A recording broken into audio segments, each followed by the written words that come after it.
is fantastic to have you both here. David, it's amazing how much you've done as a genre actor. Harry Potter, Game of Thrones, and of course Doctor Who. And Claudia as well, you're both in the Harry Potter world and the Doctor Who world as well. It's really interesting for me, certainly when you see loads of fans like you guys out here. What would you say, or who would you say is the more avid fan base, the Doctor Who fans or the Harry Potter fans? Well, I don't know, for me, for quite a few years, it was all Harry Potter, and then once Game of Thrones started balancing things up, and now Doctor Who is, it just, I mean, for any actor, I think, to be fortunate to be in some of the most iconic programs that are out there, films or TV or even theatre as well, which I've done a lot of. But the Doctor Who thing was a late surprise, let's say. I wasn't expecting. I thought once I did Dinosaurs on a Spaceship, that was my Doctor Who experience. And then Mark Gatiss tapped me on the shoulder in London one wet day and said, "How would you like to play William Hartnell? I've written this thing." And I just said, "Yes, please." I didn't say, "Can I see a script?" because I knew it would be good because it's Mark, and it turned out to be brilliant, didn't it? Yeah, really excellent. Yeah. And Claudia, how did you get involved in Doctor Who? Just the way I was a graduate at the time. It was my first job out of drama school. So I just did the normal thing that any graduate actress does, goes to a casting, and luckily enough I got the part. I Googled her a lot and looked her up and was quite surprised that we had quite similarities in how we looked. But I just tried to nail every other essence of her so that I could hopefully get the part, which I did. That's fantastic. I mean, in terms of Comic Cons and obviously having the fans here, it must be quite a difference now compared to when you first started, because certainly nerd culture has become a lot more mainstream, and I guess there weren't Comic Cons at that time. No, there was nothing equivalent at all, and it seems to me only about between the last 5 or 10 years I've only become aware of them, and I've done 2 or 3 in San Diego, which is great, but it's crazy. yeah.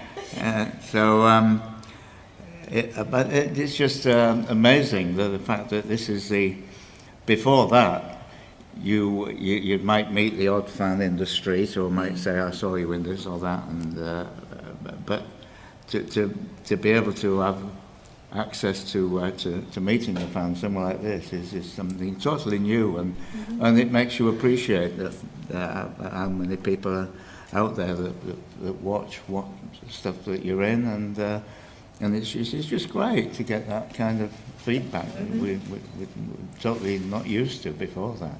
Yeah, and obviously it's a chance for the fans to meet you, which we all appreciate. Yeah. And do you think, though, the way that the sort of industry has changed in that way has impacted your career at all?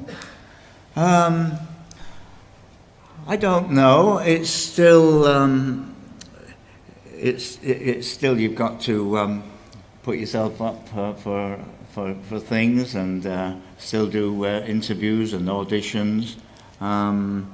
Fortunately for me, because I did a lot of work earlier on as well, that people sometimes remember stuff you've done before, so you don't always have to go through the hoop of auditioning. But it still happens. That hasn't changed. Okay. There seems to be more and more varied work now on TV and film, because there's so many channels to fill. But when I started, it was like BBC One and BBC Two, and everything shut down at 10 o'clock at night, so there weren't that many opportunities. Thankfully, I had a lot of work in the theatre, which was, for me, the best start. I don't know what the drama schools do now. Do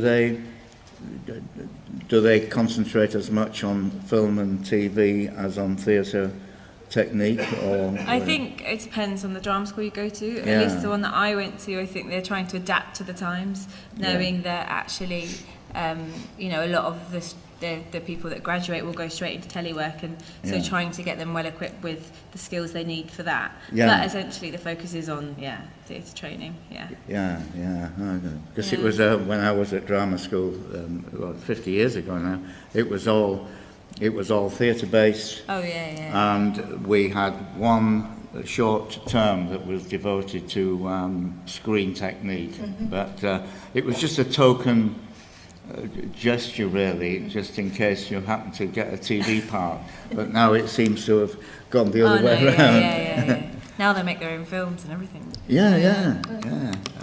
And Claudia, I was wondering, because obviously you're sort of fairly new to this scene. Is this your first Comic Con at all? Yeah, it's my first Comic Con. Congratulations!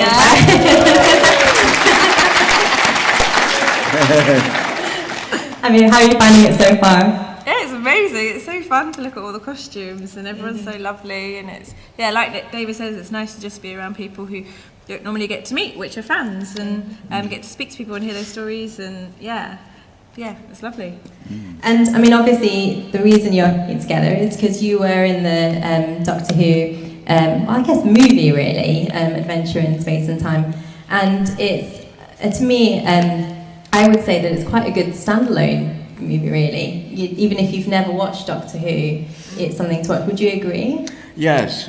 I know it. A lot of Doctor Who fans would watch it, but I realised when we were making it that even if you'd never ever seen Doctor Who, it's still a kind of wonderful drama about the people that made it.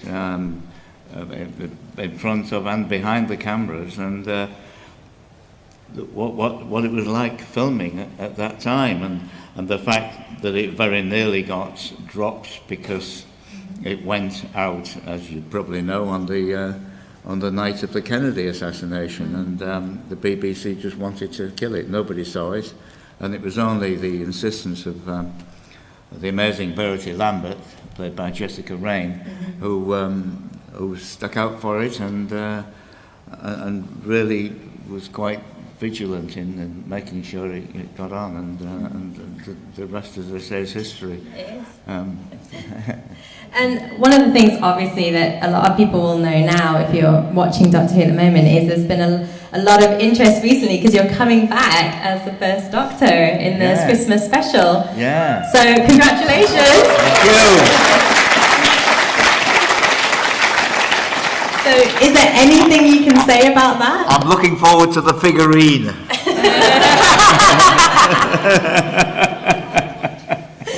I mean, it must have been a surprise for you because you played William Hartnell and you're playing the first Doctor. Yeah, so that was the difference between doing Adventure, was I was playing the actor playing the Doctor, but now I can say I've played the Doctor. So it's just to be tagged along, even if it's just for one episode, onto the end of this illustrious list of actors and now actresses who were playing it. So it's like being part of something that's TV history and goes back all that way. I mean, 50 years, that's amazing. Yeah. I mean, it certainly does feel a bit like things are coming full circle in terms of Doctor Who, and now you're going to have the 13th Doctor, who's a female and a new showrunner. Do you feel that way? Like it's kind of a new show, new avenue maybe? Not a new show, but it's just, to me, it seems like a natural progression. And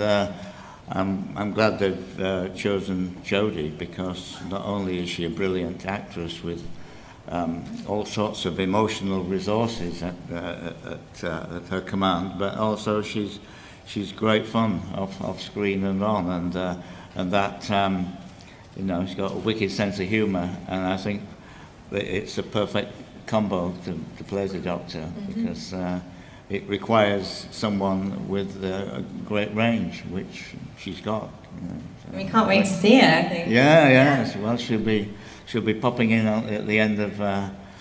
Unfortunately, when we finished filming the Christmas special, I don't think it had been quite announced then, so they they filmed her separately to appear at the end of our episode.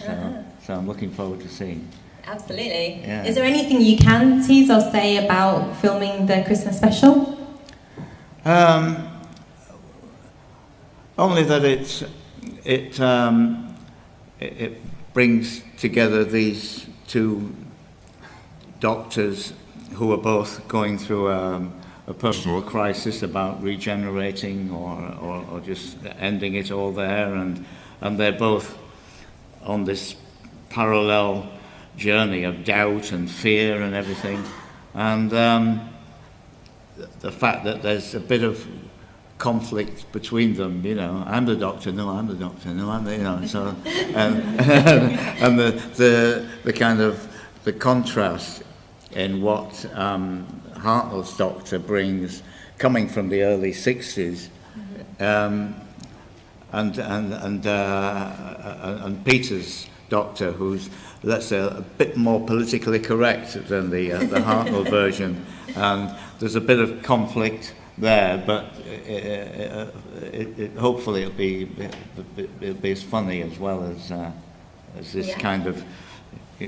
It's the tension between them, but there's also a lot of, I think, throughout the story, there's a kind of a growing realization that, hang on, we're the same person, so what's this about, so there's a kind of mutual respect, I like to think, that grows through the story, which reflected Peter and I's relationship. We just got on right from the word go, and he made me feel so welcome, because to be sitting in a room and the first read-through, with about 30 people sitting around the table, then another 20 sitting on the outer circle, all the BBC heads of departments and all the cast and all the directions and costume, makeup, and I thought, my God, this is quite big, A bit intimidating. Sorry? A bit intimidating. Yes, but it could have been, but Peter sat next to me, and we just, he just made me feel really at home right from the word go, and we had a great time together, and it was a great experience, and I hope it won't be the last time we'll work together. No. Yeah. And Claudia, obviously, you played a companion of the First Doctor in Adventures of Space and Time. So, I think we're wondering, really, will we be seeing you back? Maybe is the First Doctor going to be bringing a companion at all? I mean, I can only hope. I would love to have that opportunity, but yeah, nothing at the minute. And because you essentially played Carol Ann Ford, did you get to meet her and talk about playing her at all before you took the role? I did get to meet Carol Ann. I had a really long, before we started the read-through and everything like that, I had a really long telephone conversation with her where I could ask her anything, and she told me loads of amazing anecdotes about that time, which was really, really helpful to playing the part. And she was on set quite a bit. She came in, she visited, which was ace, because it just meant that I could kind of try and, observe her. She's obviously older now, but and get as much information. Sort of see her mannerisms and that exactly, kind of thing. And her voice is very specific. She was great. She was real good fun. Yeah. Fantastic. So I know you guys are going to have some questions for our panellists. If you want to line up, there are mics on this side, one, and there's one over here. So if you want to go to the mics, and we'll get to you very shortly. Already see some people going for this. In terms of filming as well in Adventure in Space and Time, because you're going back into that period, and we know a lot of the Doctor Who episodes from that time are missing, essentially, from the archives. What did you guys do to sort of prepare for that role? Oh, is in the stuff that we recreated? Yeah. Well, the stuff that we recreated, I think that was all available. All the footage that we were able to watch, wasn't it? Yes. I don't think they ever used any of the episodes that weren't available. So we never had that problem.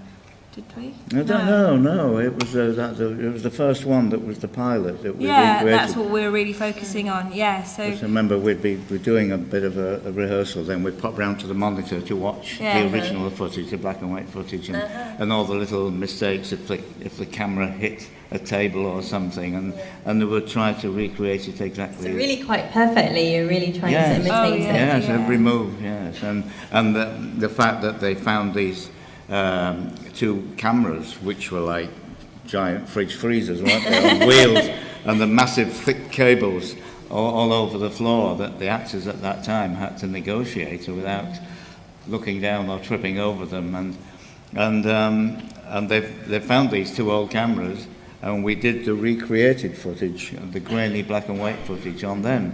Yeah. And the 2 guys that were operating them were in their 80s, and they originally operated. So it felt like a really authentic piece of, and there were some of the props in the TARDIS that were used in the original TARDIS Oh, wow. as well. So, Really? so you felt, and the studio was quite small, and it just felt authentic. Yeah, really authentic. Yeah. Fantastic. Okay, guys, so if we can take your questions now. Should we start on this side? Hi, oh, that's very loud. When you guys filmed Adventure, on a personal level, how did it feel recreating the first days of Doctor Who? What in terms of, well, the fact of the responsibility of recreating him and doing the not only the story justice, but also and the characters, and so because Carol Ann was there, William Russell was there, and Waris Hussein was there on the original director.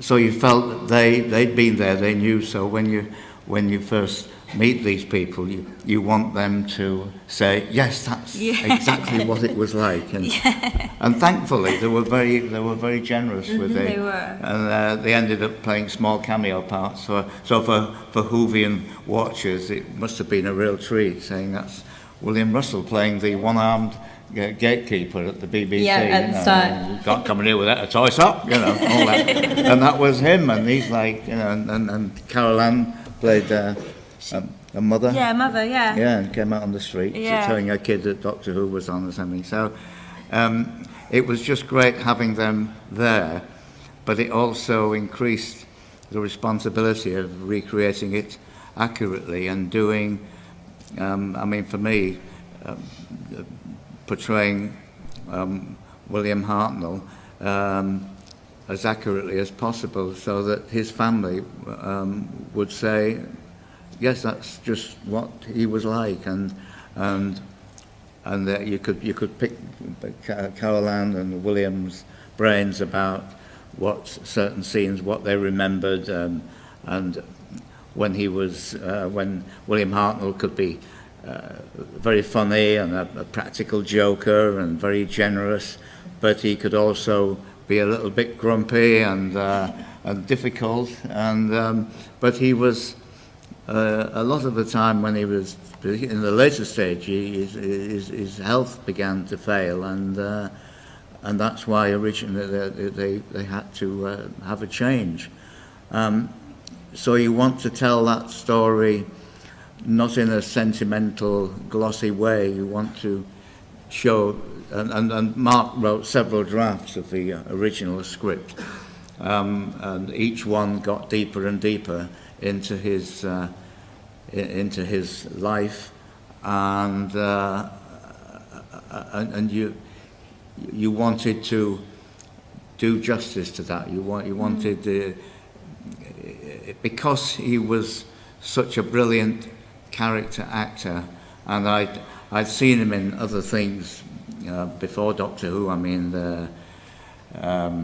Brighton Rock, which was an iconic film in which he played this East End spiff in Brighton, and This Sporting Life, where he played a northern flat-capped rugby trainer, an old, reliable, steady guy, and he was just one of those actors. He was always different, and I think he always wanted to do more comedy, and he liked portraying older characters. I mean, most of us, our vanity dictates that we try and keep, playing characters 20 years younger than yourself or whatever, or in some cases even more. but he liked playing older quirky characters, and so like for him to get the part of Doctor Who was like a lifeline, because he'd been kind of sucked into playing military authority figures in something called the Army Game, which he hated, but it was like, and for him that was like panto, Yeah. and he I think he wanted to, he enjoyed the respect and the attention and the fun he got out of playing Doctor Who, and it was a kind of release for him. And of course, tragically, he didn't want to let it go, and it was such a rich and varied story about a very complicated man, and so the challenge was to bring out all those different sides to him. I think that definitely comes over in the movie. It's fantastic to see that definitely that progression. Yeah. But you mentioned about playing younger, and I was just going to say, Claudia, because essentially in The Cursed Child, you're playing someone younger, aren't you? Is it 11 or 12? She's 14, like 14, yeah. 14. So how do you do that? I don't know. I think the language in a story enables you to access that, and you just try to find the naive, funner side, younger spirit that you know and have experienced, and you just get to be more silly, really, not take life as seriously. So yeah. Is Polly similar to a 14-year-old you? No, I hope not. She's horrible. So I hope not. But she's fun to play. She was fun to play. Yeah. Okay, next question on this side. Hi guys, just want to say firstly, thank you for such a great adventure in space and time. Like, you guys were phenomenal in the roles, recreating those characters.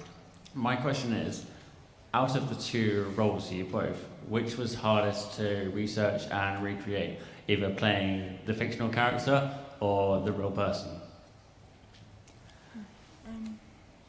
Well, a fictional character, do you mean in terms of, say, like... so whether it's easier playing William Hartnell or whether it's easier playing the first Doctor? Oh, I see. Well, either the first Doctor or well, I William think Hartnell. if I hadn't done Adventure in Space and Time, I would have found it more difficult to have played the Doctor. But because we'd already been immersed in that world, so I think when we did the audio tapes of the new episodes quite recently, and they'll be coming out fairly soon. January, I think. Yeah. What's the project called? Big Finish. Big Finish. Big Finish. That's it. Sorry, senior moment. And I think we just the first day recording that, we just fell into it, didn't we? Yeah. We knew each other, Gemma and Jamie as well, and so we were straight into it without having to discuss what's the relationship going on here. Yeah, but had we not done all the work that we'd done in Adventure in Space with Time, I think it would have been quite hard to honour how those parts were played. Yeah. So I don't know. I think it is a kind of fusion, really. It's not. But I mean, the which two is go trickiest together. to yourselves, like William, or for example, the Doctor, the real person or the fictional character? Which one do you find hardest to play? I found them both quite challenging, in the sense that, as I mentioned before, the responsibility but the benefit of also being able to watch old footage and pick up someone's mannerisms, but without the benefit of the book that his granddaughter Jessica wrote, I didn't know much about his personal life. One only had the footage, so that made... but if you've got a great script, and we had for both, both the versions, it helps enormously because it does half the work for you. To be honest, you say, oh yes, that's got a ring of truth about it. I believe that. Therefore, it's much easier to act, I suppose. But playing a fictional character, you find you've got to use more of your imagination and make the pictures yourself, and that can be just as much of a challenge. So I wouldn't... Equally challenging. Yes, equally challenging in a different way. So... What was it like actually in the last episode when you saw your face merge into William Hartnell's? Oh, that was... You're really similar. that was amazing for me to see what they'd done with that. All I had to do was say the first line, but keep my head absolutely still, so they could match it with his. And if I moved my head a centimetre or two, then it wasn't aligned to his face. So it was. We took a bit of time so they could melt that into the real Hartnell into me. And I don't think I look like him, to be honest. I don't think I look like him at all. But when you've got that iconic wig and the hat and the cloak and the attitude, and it kind of I think the way they morph from him into me is brilliantly done. I don't know how they did it, but it looks good. The magic of technology. Thank you, guys. Yeah. Okay, on this side. Okay, so for the two of you, whilst being at this convention so far, have you found any students out of bed? Students in the corridor! All of you! Detention! Right?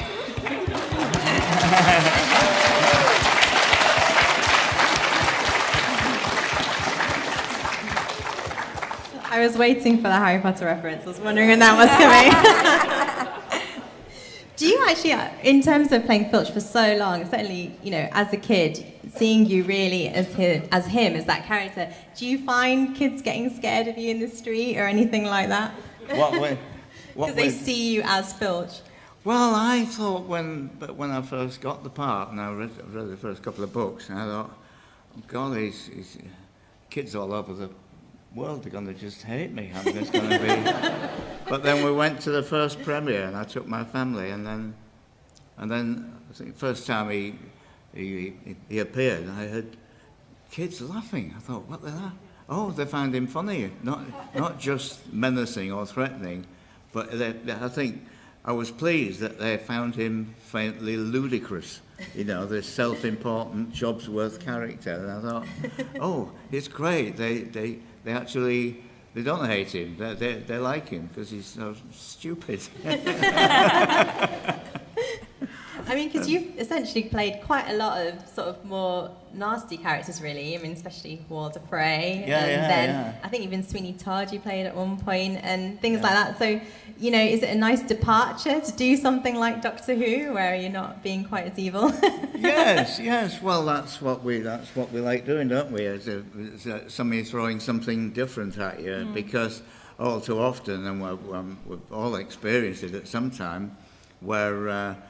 And we've seen actors who always seem to play policemen or doctors or vicars or it's so easy when casting directors see if you happen to be good at something, people say, oh, that's if we need. We need a vicar, or we need a shopkeeper, or we need that's what they do. And there was a time, even in William Hartnell's time, when the British film industry was really flourishing, where certain actors always played the dodgy geezer, or played the thief, or played the police man or woman, and they could tend to get bracketed and stuck in that. So. It's great when I think casting directors now are probably more a bit more imaginative in that sense, and I'm grateful in my case that they've said, "Oh, let's throw that at him and see what he does with that part," you know. And it's totally different, you know, whether it's Broadchurch or Filch or whatever. And it's great to be given the opportunity to do something totally different, you know. Yeah, absolutely. Yeah. And then, Claudia, would you say that Polly in A Cursed Child would be your most evil character that you've played? I'd say, yeah, maybe so far, yeah.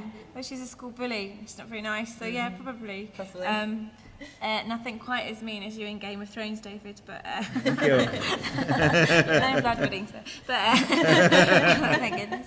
But yeah, I suppose so. Yeah, she's quite fun though. I think those parts are always quite fun to play, aren't they? Because you get to just access a side of yourself that you would hopefully not normally use. Yeah. Yeah. It's nice when people get angry and say, "I can't forgive you for the way you know." It wasn't me. Did they do that with you? Well, you know, it's like with Game of Thrones, people say, Shout you in the street. Yeah, I can't forgive you for what you did, you know, and I hate you. And then when you finally get bumped off, they say, "Oh, I miss your character." I said, "No, you don't." You can't please them all. Okay, another question on this side. Between Harry Potter and Doctor Who, which did you enjoy filming more? Well, I love being part of the Harry Potter thing, and it was over 10 years, but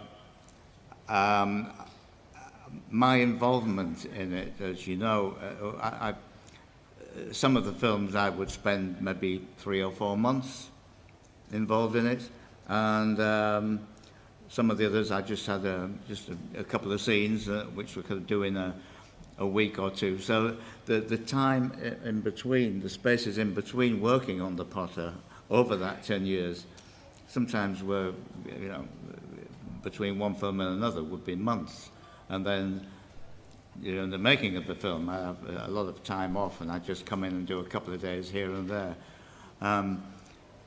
And for me, as much as I absolutely loved it and loved being part of it, and I feel proud that I've been part of that well, it was an event in cinema, really. And if I'm working, I like to be working. So doing something like Adventure or the Christmas special, it's just full on for like a month or whatever, and you're in all day, every day. You're involved, and that's what I like. I mean, so in that sense, I like to be totally involved and busy, rather than just coming in and doing the odd bit.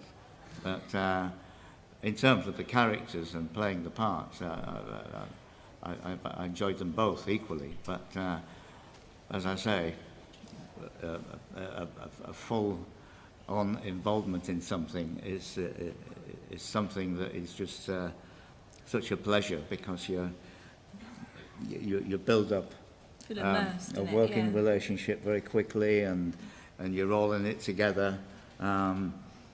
But with the Potter, I felt like a very small cog in a very big wheel, you know. And I guess that question goes to you as well, Claudia. Harry Potter, or you know, The Cursed Child, and Doctor Who. Which one did you prefer working on? Oh wow, they're so different. Yeah, I don't know. Yeah, so different, and so it's kind of can't even compare. There's such different processes, you know. Being a part of The Cursed Child was amazing in so many ways. It was really exciting. It was really secret, as was an adventure. But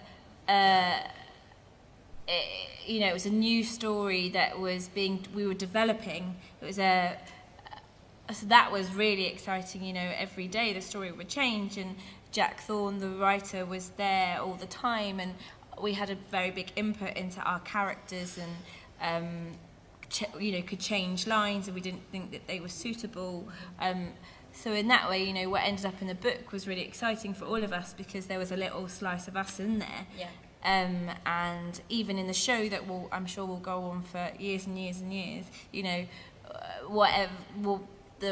my one dance move, it is my one dance move that now someone else does, you know. I feel like so that was a very collaborative, creative process as it was Doctor Who, An Adventure in Space and Time, but in a very different way. You know, it's already set, Mark's already written it, and the creativity and stuff that you get to do with that is how you develop your character and how you bring Carol and Susan to life. And screen is a very different medium, so they were really exciting in very different ways. Chalk and cheese. Yeah, chalk and cheese. Okay, on this side, do you want to ask a question? I was just wondering, what was it like? What was your first reaction when you walked onto the TARDIS set? And especially for you, David, when you walked onto Capaldi's TARDIS set for the first time? Well, it was a little bit more sophisticated than the one I had, but I prefer mine. No, it was just amazing just seeing, well, an adventure walking onto that TARDIS set. You think, well, I've seen this 1,000 times on TV, and it's such an iconic thing. But Peter's was a bit more complicated and bigger, and probably a bit more fun. You know, there's a lot more. You know, the library. You know, and but it was like opening the TARDIS door and just walking in, or hiding inside it when there's about 4 or 5 of you inside waiting to come out. And as you know, in real life, it's not bigger on the inside. It's a bit cramped.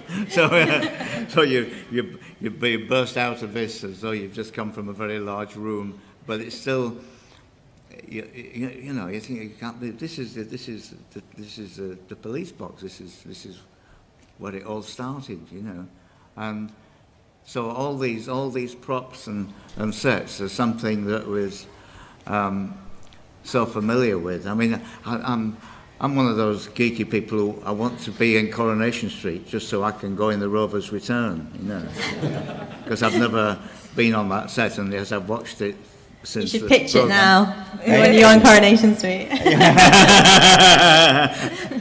Well, I did an episode in like 1980, but they filmed me outside in an office block in Salford. I was so disappointed that I never got onto the street or the Rovers. So, but these, you know, I mean, for all of us, every time you switch on and you see something that's been running as long as this, there's something iconic about those sets, and even as an actor, it's still capable of, you know, inducing a kind of awe, you know.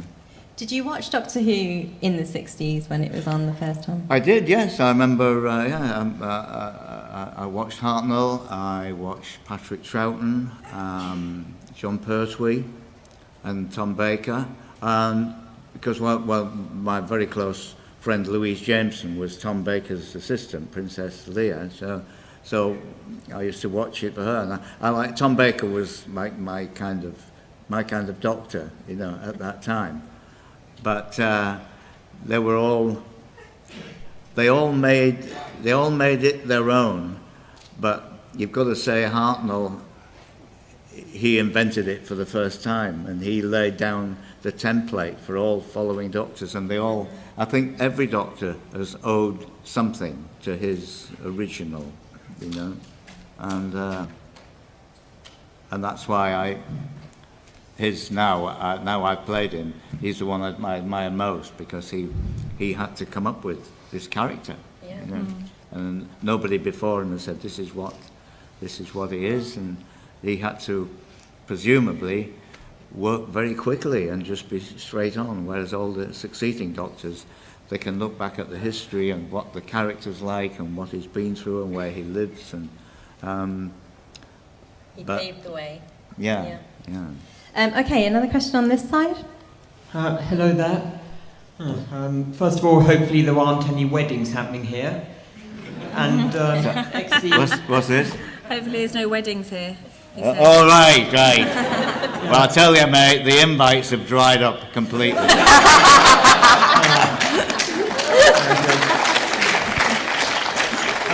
Well, evidently Filch cleaned them up. So I was sort of wondering, you say you've been in the theatre a lot. When you played your roles, such as the Doctor, and from what little I've seen, it's going to be pretty good. Are there any roles from the theatre that you really drew on? Sorry, I didn't quite hear. Were there any roles from the theatre that you drew on in order to help you portray the Doctor? No, I can't. No, I can't think of anything on stage that'd be good. But I didn't need to, because all the I wanted to rely on the footage that was available and the stories that were available that I heard from the book, as I said, and from the other cast members like Carol Ann and William Russell and Mark Eden, who all knew him. So I wanted to rely on the authenticity of those stories and that footage, rather than anything. I can't think of another stage character that I played that was anything like the Doctor. But you never know, really. You know, you can do. Sometimes these things feed into your subconscious without you even thinking about them. And sometimes you realise you do owe something to something you've done a while ago. But it's not a conscious effort to try and summon that up. I'd worry if you knew someone like Walder Frey. Yeah. If you'd met someone like him and drawing on him, that'd be worrying. Yeah. No, as yet, I don't. But that was another thing, because I hadn't read the books. So, and the scripts for Game of Thrones, you never get a whole script, or you just get the pages because of the confidentiality and everything, and the secrecy involved, and because there's so much going on in the way of trying to find out storylines, as we found when we were making Potter. You know, you get papped a lot, or people trying to find out storylines, and so with Game of Thrones, I didn't have anything to go on. I just had these few pages with this dialogue where he welcomes a lot of people into his house and slaughters a lot of them, you know. And I thought this could be fun. And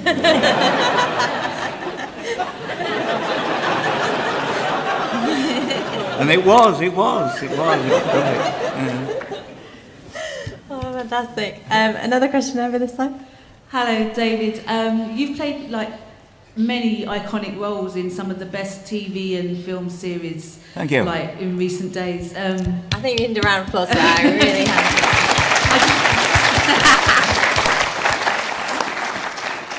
I just wondered if you had a favourite.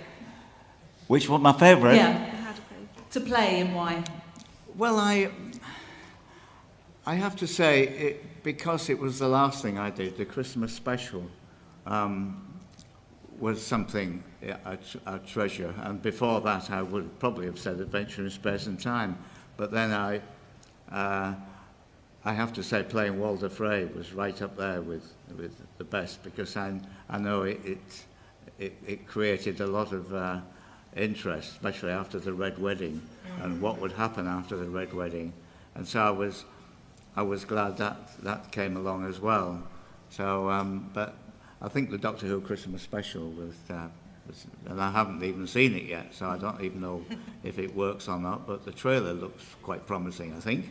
And so I'm still, because it was so recent, it's still in there, I'm still thinking about it, because sometimes after a while, there's only so much room on the old floppy disk, you've got to make room for other things, and you kind of forget other stuff after a while, and although because you're not immersed in that world anymore. But I think Christmas special, and I hope it turns out to be justified. And does that happen to you, especially now that you have more interaction with fans, where they'll ask you about a role that you've just forgotten about? Yeah, well, it's like when somebody remembers something like Hot Fuzz, or a program I did called Ideal with Johnny Vegas, one of my favourite experiences. And now and again, somebody will say, "Oh, I loved the stem roach in Ideal. It was great," and I'm so grateful that they remember that far back. And somebody this morning said Our Friends in the North, and they just watched that again recently, and I thought, oh yeah, of course, that was 25 years ago, but it was still something that was a bit of a flagship drama for the BBC at that time, and I was reassured that it still held up well, and it just makes me very, very happy that people still remember stuff from that far back. Another question this side. Hi there, this is a question for David. You said earlier that you had a relationship with Mark Gatiss. Now, is there any chance that we'll see you turn up in the League of Gentlemen specials that are being filmed just now? Oh, I keep, I say to Mark, oh, League of Gentlemen, love it, sort of thing you'd like to be in.